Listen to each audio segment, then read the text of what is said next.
This week on The Real Housewives of Dubai. You're being bitchy for no reason. Like, calm down. I asked a simple question, you give a answer. It doesn't have to keep going back and forth. You said bitch twice? Don't Yeah, go I there. did. And I said, Yo, what is up, everybody, and welcome back. Today we're going to be talking about The Real Housewives of Dubai, Season 2, Episode 4. Pretty good episode, so let's get started.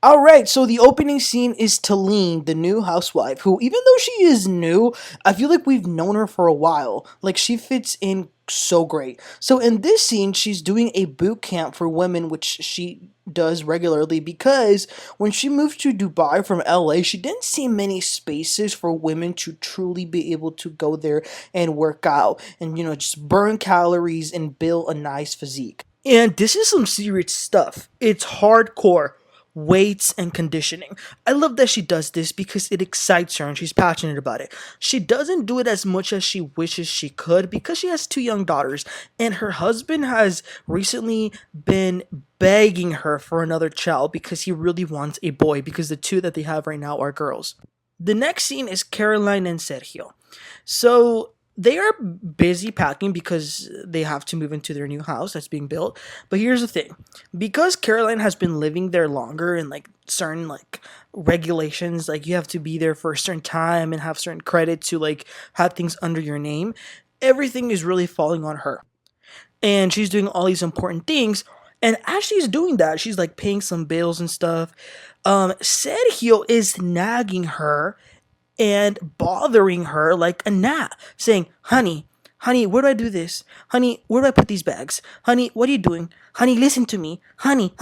So it got to the point where she says, stop interrupting me. I'm dealing with Ferrari. I'm doing important things. So he gets mad and then screams at her. He says, listen, I'm the man of the house and you have to prioritize me. Then her friend comes in and Caroline calmly explains to him that she's paying the bills while Sergio is bothering her, and then Sergio gets even more mad and says, you couldn't explain that to me. So it was a whole fight, which is quite entertaining, but oh my gosh, Sergio needs to calm down. He's like a 4-year-old bothering his mom. Ma. So then we see Lesa's kids. They're loving spending time with their grandmother, and then Sara spends some time with her son. Then Lesa and Ayan go to a forensic to get an estimate of her age by analyzing her teeth because she didn't have a official birth certificate and things like that, so she doesn't know her exact age. So she could be 60 or she could be 45. Stanbury will be joining them. Also, Chanel is going to be hosting a queen dinner where they should all wear black. So Chanel turns out is missing 2 teeth. For when she was young, she says that her mom just yanked them out. Lesa and Stanbury are waiting in the lobby and they are cordial, and it definitely feels a little awkward between them, even when they're talking. Stanbury says that she hopes that Chanel is older than her, but Lesa does ask her about Brooks, and Stanbury says that she's not really okay with her at the moment. And she says that she doesn't need friends like that. So after Chanel is done, the girls are like, what? Where are your 2 missing teeth? None of them had actually noticed because she does a pretty good job at covering that. But they will not be able to find out how old Chanel is today because it takes a little bit to examine the result. Alright, so then moving on, we see Caroline Brooks with her son, who is 10 years old. But her son is a lot. He's very hard to control. I'm not saying that. Caroline said that herself. And he was being a little rude in this scene, hitting them with a pillow, hitting the nanny. So Caroline thinks this might be payback of when the time she was a child. They're also planning a birthday party for him. Then Caroline FaceTimes her mom and they talk a little bit about their current problems that Caroline has with the other women. Moving on, Sara and her friend Saba meet up. I love that they are both really in touch with their cultures. They are friends, but also business partners, which my first thought was, I hope this doesn't end bad because friendships on a reality show, I don't know about them. And then not just friends, but business partners. But they seem to get along really well. Sara even called her partner in crime. Then Sara gets a FaceTime from a young, light-skinned, athletic man. She says that she met him in Germany on some business meeting and they became good friends and they've been getting to know each other. So this will be interesting. She might, start something with him. So this was definitely setting up the story. So then, Stanbury and Sergio are finally in their new house. It is not 100% finished. It's missing the furniture to be set up, but they will be spending the night today for the first time. It'll be a mattress on the floor, but they're just happy that they're going to be able to be in their own house because they love Michael and they are so glad he let them stay there. But there's nothing like being in your own space, so that's exciting. And Sergio does apologize for his behavior the other day. Moving on, we see Taleen. Now, Taleen is rich. Very rich. She says that they have a private chef, a private driver, a private this, a private that. Basically, someone to do everything for them. So she's trying to bake some cookies out of a box because she's really bad at cooking, but she's trying. And as she is doing that, she talks to her husband. So her husband and the other husbands of the group just hanged out recently, and he's telling Taleen that Sergio really opened up at this guy's night out. He said that it was really difficult because he is closer in age to Caroline's oldest daughter than he is to Caroline herself. Sergio also said that he feels like her kids don't respect him at all and they cross the line sometimes. So Taleen says, well, at that party that Caroline just had, everyone could hear how rude Caroline's daughter was being to him by making jokes that were just a little bit too harsh and too rude.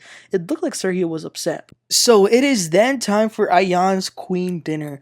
It's at a place called Milos where Beyonce performed. Chanel made it look, she looked amazing as always. But the girls were like over an hour late.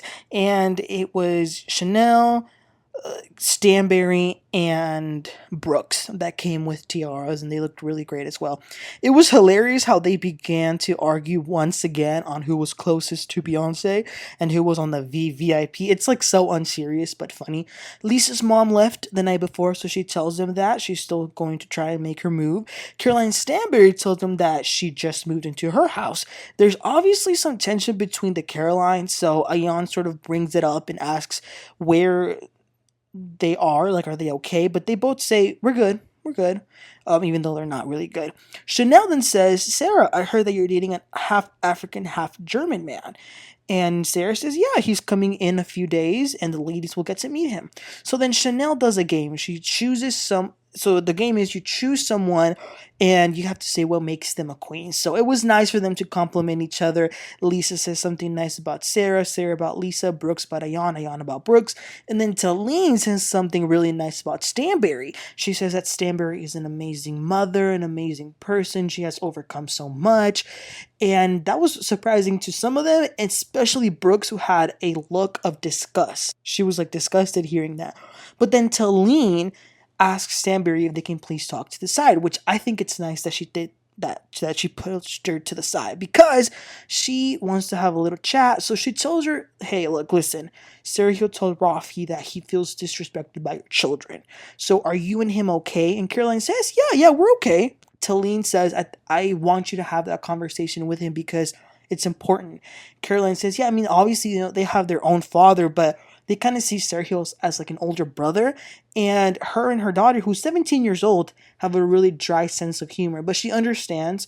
Taleen asks, do you think he regrets like getting married? And Stanbury says, well, no, he's never said that, but he can go if he wants, whenever he wants. And she says that she only sees him being married for 10 to 15 years. But Caroline took it well, and I think she respected the fact that, again, Taleen did pull her to the side. So when they come back to the table, it's like negativity coming from Lesa Milan, asking, what was that about? What did y'all talk about? Why did y'all have to leave? And Taleen says, oh, nothing, I was just looking out for a friend, it's not a big deal. Then Lesa loses her mind. I don't know if she forgot to take her meds, but Lesa says, okay, then let's move on. And Taleen says, okay, then you move on. And Lesa says, okay, move on, bitch. And Taleen says, don't call me that. And Lesa says, you are being bitchy. Taleen's like, okay, so that's the second time you've called me that. And Lesa says, yeah, and I'll say it a third time. You're being bitchy. We just can move on. And Taleen says, you're the one that keeps bringing it up. So that was crazy, and that was the end of the episode. But that was just so disrespectful of Lesa. You don't talk to women like that. But it's clear that Lesa is not just nosy and messy, but it really bothered her so much that she didn't know why Taleen took Stanbury to the side. Taleen might as well have said, none of your freaking business, bitch, since they're throwing all these B words around. But I think it just speaks to like how there's a really nasty side of Lesa, because for you to start throwing profanities at someone just because they told you they don't want to tell you what they talked about in the private conversation is crazy to me. And it looks like in the preview for next week, Caroline Brooks is gonna get mad at Taleen. So that's a twist I wasn't expecting. But anyway, guys, really good episode. I am enjoying Dubai a little bit more now. So let me know what y'all thought about this overall episode. Please don't forget to like and subscribe, and I'll catch y'all next time. You have a great one. Bye.